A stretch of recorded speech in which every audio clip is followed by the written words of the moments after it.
ডিভোর্সের কাগজ দিছো কবে? কতদিন হয়েছে? 12তে। কোন মাসে 12 তারিখ? তুমি এখানে এসে কি করো? তুমি এখানে কি করো?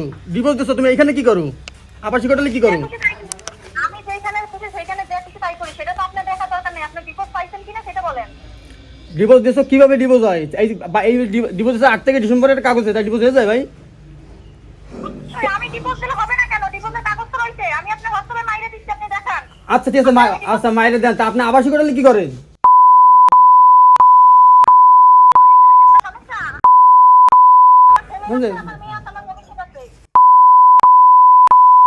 না তাহলে আপনি একটু এসে দেখা করেন, সামনাসামনি আসেন তাহলে। কেন যাবো? আপনার সামনে সামনে আমি কেন যাবো? আপনার ডিভোর্সের কাগজ দিয়ে দিচ্ছি, আপনি আপনার মতো থাকবেন, আমি আমার মতো থাকবো। আপনি তাও মাত্র হয়রানি কেন করতেছেন? আচ্ছা এত কথা না, আপনি আবাসিক হোটেলে কি জন্য আসছেন তাই বলেন।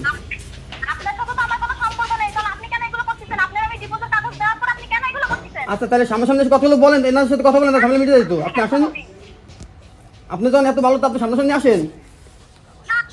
আমার দেওয়ার দরকার নাই। আপনি নিজে বলেন যে আপনার ডিভোর্সের কাগজ দিছি কিনা। হ্যাঁ আপনার যেখানে আমি কাগজ আচ্ছা দিয়েছি, তাহলে কাগজ কাগজ কই দিছো? মানে কাগজ দিছো কই? কাগজ দিছো তুমি আমারে? কই কাগজ দিছো? কাগজ নিয়ে এসো, কাগজ নিয়ে এসে দেখাও, কাগজ নিয়ে এসে দেখাও।